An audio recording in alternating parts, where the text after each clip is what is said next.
So hello students, last video में अपन ने question number 4 and question number 5 complete कर लिया था। ठीक है, अब अपन बात करते हैं next question, that is question number 6। आज प्रोबेबली एक्सरसाइज खत्म हो जाएगा। ओके, चलो स्टार्ट करते हैं। क्वेश्चन नंबर 6 क्या दिया है? 2 samples M and end of a slaked lime. ठीक है, 2 सैंपल है अपने पास, 2 सैंपल है। किसके है? दोनों के दोनों सैंपल है स्लैग्ड लाइम के। ये केमिकल का नाम है। स्लैग्ड लाइम के दोनों सैंपल है। एक का नाम दिया है एम, एक का नाम दिया है एन। ये दोनों के दोनों सैंपल अपने को अलग अलग रिएक्शन से मिले हैं और उनके कुछ कंपोजिशन दिए।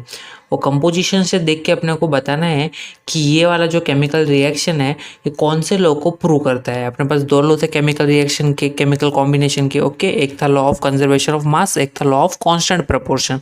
अब देखो, अगर तुम लोग थोड़ा सा भी दिमाग लगाते हो तो यहाँ पे इसने पहले ही मेंशन किया है 2 सैंपल ऑफ स्लैग्ड लाइम।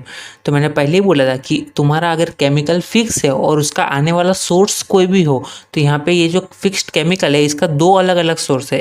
ये जो एक अपने को जो एम सैंपल मिला है वो कोई अलग रिएक्शन से मिला है, और एक जो एन सैंपल मिला है वो कोई अलग रिएक्शन से मिला है। लेकिन दोनों का फाइनल प्रोडक्ट क्या है? एक ही है। तो अगर फाइनल प्रोडक्ट एक ही है, भले उसके सोर्स अलग अलग हो, तो उसके अंदर के जो कंपोजिशन है वो भी सेम ही होने चाहिए। वो तो हमेशा सेम ही होते हैं। मतलब ये तुम लोग डायरेक्टली बोल सकते हो कि लॉ ऑफ कांस्टेंट प्रपोर्शन को फॉलो करते हैं। लेकिन फिर भी अपन इसको प्रूव कर देते हैं। चलो स्टार्ट करते हैं। क्या दिया है अपने पास? सैंपल एम का मास दिया है। सैंपल एम का मास दिया है 7 ग्राम। मास दिया है 7 ग्राम। उसके बाद में दिया है मास ऑफ कंस्टिट्यूएंट ऑक्सीजन। उसके अंदर जो ऑक्सीजन का मास है वो दिया है 2 ग्राम, और जो कैल्शियम का मास है वो दिया है 5 ग्राम। ठीक है, और सैंपल एन में जो मास दिया है टोटल वो है 1.4 ग्राम। जो ऑक्सीजन का मास है वो दिया है 0.4 ग्राम, एंड जो कैल्शियम का मास है वो दिया है 1 ग्राम। वो दिया है 1 ग्राम। दिस इज 0.4 ग्राम एंड ये दिया है 1 ग्राम। चलो, तो अभी अपने को एक चीज़ तो अंदाजा लग गया स्लेट लाइम पढ़ के कि एक ही केमिकल है बट उसका 2 अलग अलग सोर्स है। मतलब ये लॉ ऑफ कांस्टेंट प्रपोर्शन को फॉलो करता है। ये अपने माइंड में आ गया, बस अपने को इसको प्रूव करना है। तो प्रूव कैसे करोगे? देखो, अभी इसका रेशियो क्या आ रहा है?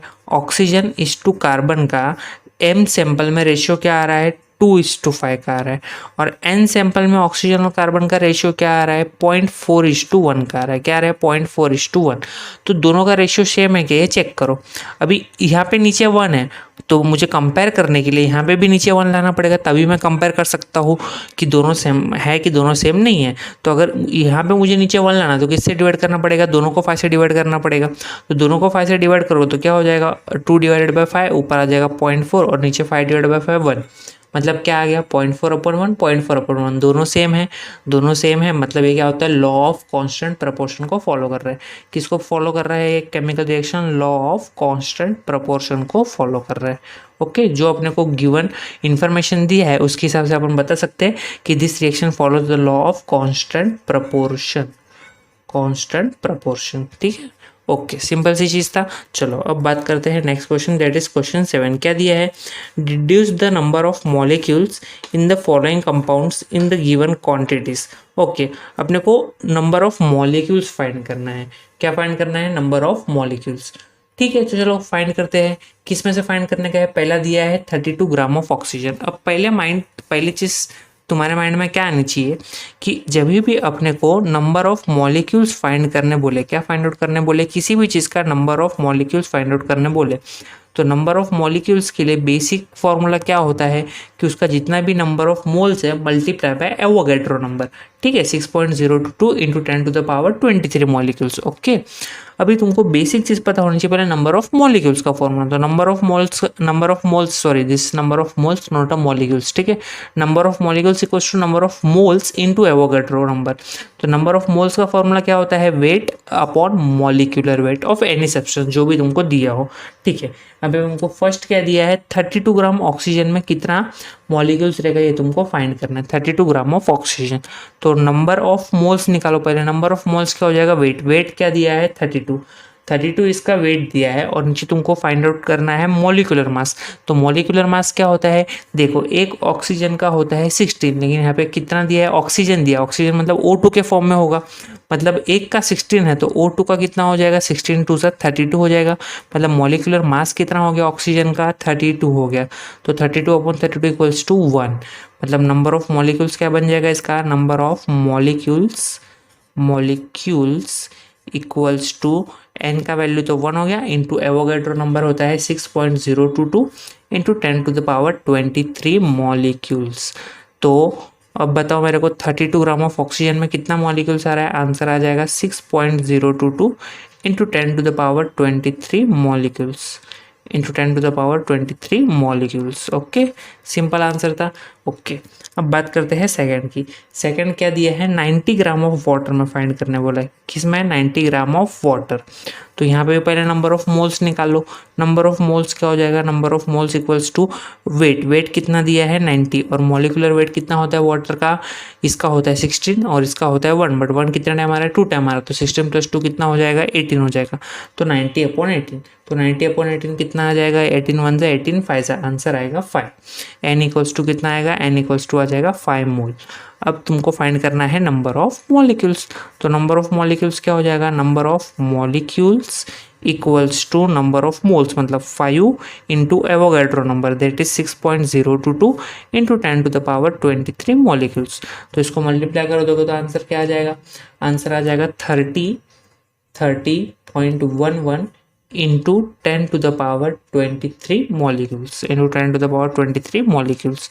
इसको तुम लोग चाहो तो ऐसे ही रखो, कोई प्रॉब्लम नहीं है। अगर चाहो तो ये पॉइंट को इधर शिफ्ट कर सकते हो, ठीक है। अगर ये पॉइंट को इधर शिफ्ट कर दिया तो आंसर क्या बन जाएगा? 3.011 इंटू 10⁻24 मॉलिक्यूल्स, इंटू 10⁻24 मॉलिक्यूल्स, ठीक है। तो अगर ये पॉइंट शिफ्टिंग नहीं समझा तो जाने दो, ये आंसर भी करेक्ट है, कोई प्रॉब्लम नहीं है। ओके, ठीक है। ये था 90 ग्राम ऑफ वाटर के लिए। नेक्स्ट क्या दिया है? नेक्स्ट दिया है 8.8 ग्राम ऑफ कार्बन डाइऑक्साइड। जो नेक्स्ट दिया है वो दिया है 8.8 gram of carbon dioxide, 8.8 gram of CO2। चलो तो पहले n निकाल लो। n क्या होता है? वेट। वेट कितना दिया है? 8.8 अपॉन मॉलिकुलर वेट। CO2 का मॉलिकुलर वेट कितना होता है? CO2 का मॉलिकुलर वेट होता है 44। कितना होता है? 44। तो अब तुम लोग इसको डिवाइड करोगे तो आंसर आ जाएगा 0.2।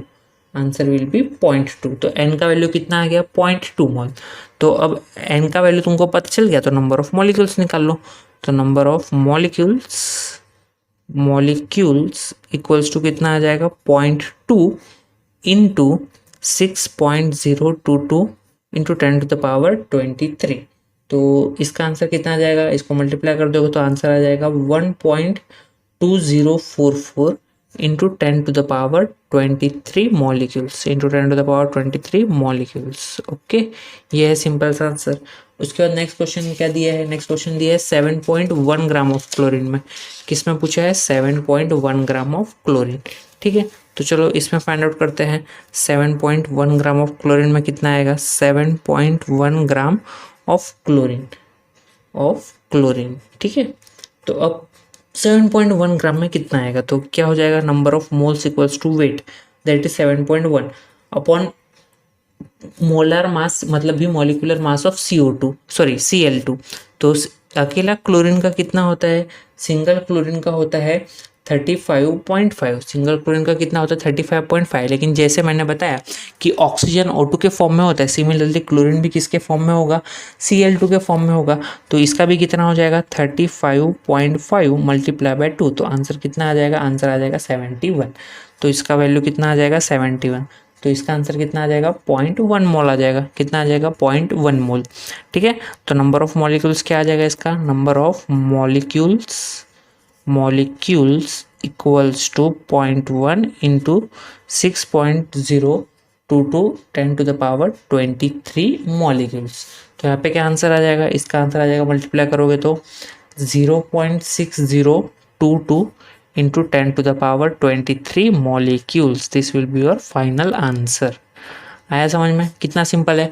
प्रोसेस सारे सब में सेम है, सिर्फ करना क्या है? वेट अपन मॉलिकुलर वेट, जो भी आंसर आएगा उसको एवोगैड्रो नंबर से मल्टीप्लाई कर दो, वो हो जाएगा तुम्हारा नंबर ऑफ मॉलिक्यूल्स, ठीक है। एकदम सिंपल। अब आता है तुम्हारा last question, that is question number 8। Question number 8 क्या दिया है? If 0.2 mole of the following substances are required, मतलब तुमको n का वैल्यू दे के रखा है 0.2 मोल, okay, of following substances are required, how many grams of those substances should be taken? how many gram, मतलब यहाँ पे तुमको उसका वेट निकालने बोला है। क्या निकालने बोला है? उसका वेट। नंबर ऑफ मोल्स का फॉर्मूला क्या था? Wait upon molecular wait. Okay, तो यहाँ पे नंबर ऑफ मोल्स फिक्स कर दिया है, मॉलिक्यूलर वेट तुमको पता चल जाएगा क्योंकि वहाँ पे क्वेश्चन में तुम लोगों को केमिकल का नाम दिया रहेगा तो उससे मॉलिक्यूलर वेट निकाल सकते हो। तो बचा क्या? वेट। तो वेट कैसे निकालोगे? Weight equals to number of moles, ये डिवाइड में इधर जाएगा तो मल्टीप्लाई हो जाएगा। तो क्या बन जाएगा? Weight equals to number of moles into molecular weight. तो समझ में आया करना क्या है? तुमको वेट फाइंड आउट करने के लिए नंबर ऑफ मोल से मॉलिक्यूलर वेट को मल्टीप्लाई करना है, सिंपल। चलो, तो पहला क्या दिया है इसमें? पहला दिया है sodium chloride. Sodium chloride is nothing but NaCl। अब NaCl का वेट निकालना बड़ी सिंपल सी बात है, आता है निकालना। सोडियम का कितना होता है? 23 और क्लोरीन का कितना होता है? 35.5। अब ये दोनों को 1 1 से मल्टीप्लाई होगा क्योंकि 1 1 टाइम ही आ रहा है, इसलिए यहाँ पे मल्टीप्लाई 1 नहीं लिखा, सीधी सी बात है। ओके, तो इसको प्लस करोगे तो आंसर आ जाएगा 58.5। आंसर आ जाएगा 58.5। चलो अब ये फॉर्मूला पुट कर दो। अब तुमको वेट चाहिए तो वेट इक्वल्स टू क्या हो जाएगा? Number of moles. Number of moles fix कर दिया है, सबका 0.2 है, तो 0.2 मल्टीप्लाई बाय 58.5। तो 0.2 मल्टीप्लाई बाय 58.5 करोगे तो answer will B 11.7 gram. Answer will B 11.7 ग्राम। ठीक है, सिर्फ मल्टीप्लाई कर दो, आंसर तुमको अपने आप मिल जाएगा। ठीक है, चलो अब बात करते हैं सेकंड। सेकंड क्या दिया है? Magnesium oxide. Magnesium oxide is MgO। अब MgO का पहले मॉलिक्यूलर वेट निकाल दो। MgO का मॉलिक्यूलर वेट क्या आ जाएगा? मैग्नीशियम का मॉलिक्यूलर वेट कितना होता है? 24 और ऑक्सीजन का होता है 16। ये भी 1 1 टाइम में आ रहा है तो मल्टीप्लाई बाय 1, मल्टीप्लाई बाय 1 करो मत करो एक ही बात है। तो 24 + 16 विल बी 40। अब निकाल लो formula. Weight equals to number of moles fix कर दिया है 0.2 multiply by molecular weight that is 42। 0.2 multiply by 40 तो answer will be 8 grams. Answer would be 8 grams. ठीक है, एकदम सिंपल। अब last question that is calcium carbonate. Calcium carbonate is CaCO3। Calcium carbonate is CaCO3। Okay, अब इसका molecular weight निकाल दो। Calcium का मॉलिक्यूलर वेट कितना होता है? 40। ये 1 टाइम ही आ रहा है तो 40 × 1 प्लस कार्बन भी 1 टाइम ही आ रहा है तो 12 × 1। और ऑक्सीजन कितना? ऑक्सीजन का होता है 16 और ऑक्सीजन कितना टाइम आ रहा है? 3 टाइम्स आ रहा है। ठीक है, अब इसको सॉल्व कर दोगे तो तुमको आंसर मिल जाएगा 100। तो मॉलिक्यूलर वेट कितना होता है कैल्शियम कार्बोनेट का? 100। तो अब निकाल दो। तो weight equals to 0.2 multiply by molecular weight that is 100। तो answer would be 20 grams. Answer would be 20 grams. ठीक है, कितना सिंपल सा था सब। ओके, तो यहाँ पे तुम्हारा खत्म होता है with exercise your chapter number 4 that is measurement of matter complete. तो कोई भी डाउट है तो डेफिनेटली कमेंट करो, I will reply to it and try to solve it. Okay, और नेक्स्ट कौन सा चैप्टर स्टार्ट करना है ये भी डेफिनेटली कमेंट्स में बताओ। ओके, चलो बाय बाय, थैंक यू।